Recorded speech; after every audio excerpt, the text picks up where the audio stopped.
Imagine your body finally feels calm again. You wake up with energy, your hair stops clogging your drain, and your period comes back.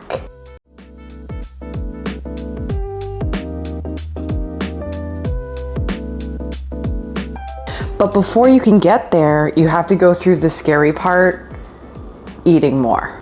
In today's video, I'm going to walk you through exactly how to calculate your macros if you're trying to get your period back, how to increase strategically without fear, and how to let go of the control that's been keeping you so stuck. Especially if you've told yourself that you're short, I'm a short queen and I don't deserve to eat more because I'm not tall.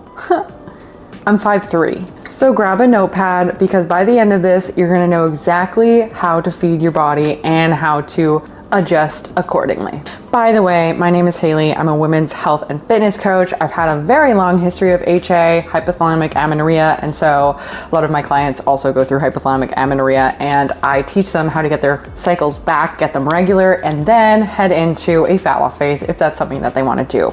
However, fitness and health should always add to your life and not take away. I'm very much against the all or nothing mindset towards anything in life. So if that resonates with you, hit the subscribe button, follow along for the journey, because I like to give you guys as much value as humanly possible. So if you've been underfueling, overtrained, and constantly fearing weight gain like it's the end of the world, this video will at least show you where to start. Studies have shown that for women to regain their menstrual cycle, it takes at least, if not more, 45 calories per kilogram of fat-free mass to restore hormonal regulation. For most small to medium women, there's often more than you're expecting, which will equate to like 22 to 2400 calories. Might be more than you're expecting, but that's how much it takes to restore your hormones. So maintenance calories, and yes, we're going to use good old Chatty P, because if you're not on the Chatty P train, then you better get on it or you're gonna get left behind. So to figure out our maintenance calories, this is not just to like sustain your body. This is for you to function optimally, for your hormones to restore, for muscle growth to take place, for fertility to take place. And I'm sure it is actually more than you are expecting. So this is the prompt that you're going to put into Chatty P. I'm going to link it on a Google Doc below, so you can go ahead and download that. But this is how it's going to go. I am a 26-year-old female, 5'4", 140 pounds. Currently, my period is missing, and I am looking to find my maintenance TDEE. Use the Mifflin ST, I don't know what the fuck that is, Hoyer equation to calculate my BMR and add my exercise to that. I currently exercise.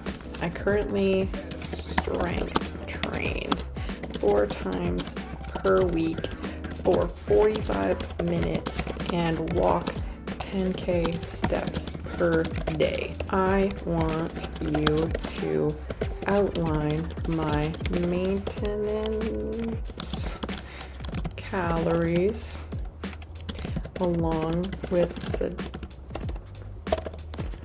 suggested macro targets. Lastly, I want you to create an outline, a plan for me to slowly increase macros each week until I get my period back. Okay, now this is going to calculate your BMR, your basal metabolic rate, and this is essentially just what your body needs to function, to sit on the couch and have things moving, okay? It's around 1600, 1700 calories, which is likely accurate. And then my TDEE would be multiplied by 1.55, which is essentially around what I gave it. Protein macros break down to 25%, fat 30%, carbs 45, which is very accurate. And then, so once you start, this is going to be your goal. However, I understand that you're probably not at 2,600 calories, you're probably under 2,000 right now. So just depending on where you're at. So like Chatty P says, assuming that we're at 1,800 right now, the focus is to get week 1, this is going to be your macros. Week 2, that will be your macros. Week 3, 4, 5, 6, essentially you have a step-by-step breakdown on how to increase your macros and your carbs and your fats.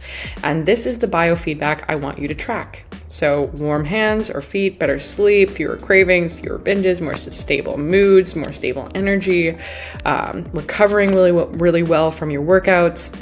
And essentially you will then get some cervical fluid, which is the bread and butter of what we're looking for. These are some bonus tips. I really like to focus on meal frequency. So eating every 3 to 4 hours max to make sure that your body is getting the fuel that it needs to sustain itself. But this little prompt will be in the description below, but this is essentially how you're going to find your maintenance calories and then work from there. All right, now we got our maintenance figured out. How do we increase to make sure that we are seeing progress forward? And what the heck are we even looking for to make sure that we are making progress forward? So week to week, every week or 2 weeks, I want you to increase your macros by 100 to 150 calories, manipulating your carbs and fats. I trust you that you know how to get enough protein. We don't need to get more protein. We need more carbs and we need more fats. I know it's super scary to do because you're like, oh my gosh, I'm so bloated already. Please don't ask me to eat more food. However, this is your answer. Your body needs calories and energy in order to move food through your digestive system. So actually the answer is to eat more food and allow your body to adjust. There is that messy middle where you might be a bit bloated, but my girl, you are stronger than that. You can get through it, and by the end of it, your digestion will improve and regulate and you won't be as bloated. I freaking promise. And we're gonna continue this process of increasing by 100 to 150 calories each week or every 2 weeks until we start to see some really good biofeedback. And what biofeedback you're looking for, firstly, is energy levels. This is the first thing that I see increase. So you will wake up with energy, you will have sustained energy throughout the day, and you're not gonna have that afternoon crash. Libido is going to improve. Irritability and anxiety is also going to improve. Mental cognition, sleep. Your very cold hands and feet are going to warm up. Your hair is going to stay in your head, and the absence of cervical fluid is going to turn into more cervical fluid.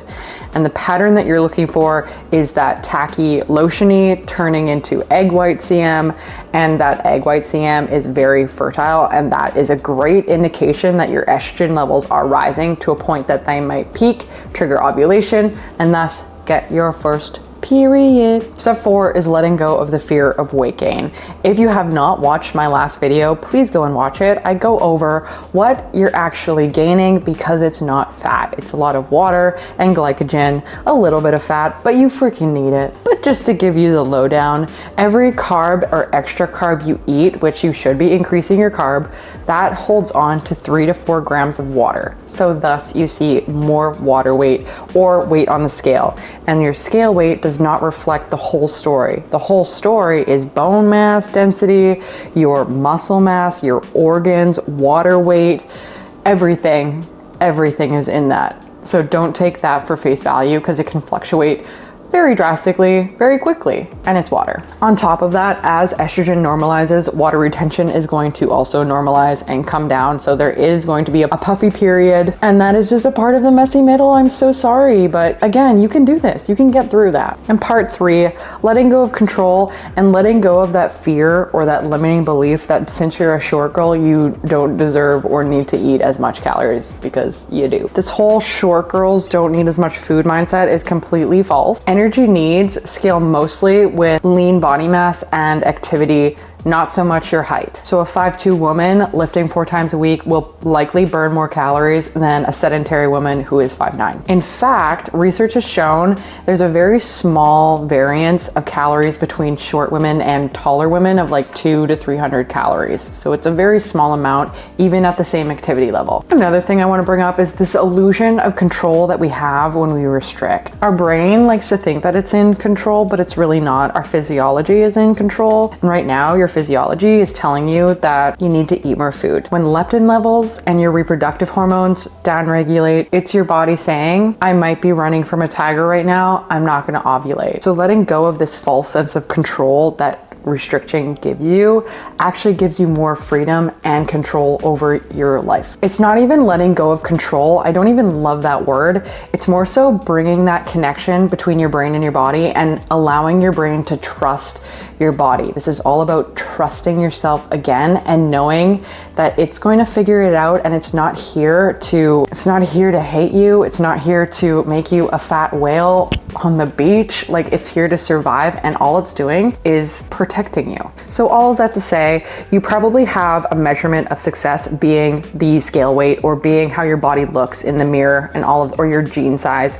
We need to redefine what success means to you if you're going to have any kind of longevity in this journey. Because I promise you, it's gonna get hard and it's gonna get ugly and it's gonna get messy, and you're gonna have to just walk right through it, because it's never hard forever, and you have to deeply know that in your bones. So here are some things that you can pay attention to that are not weight or body related.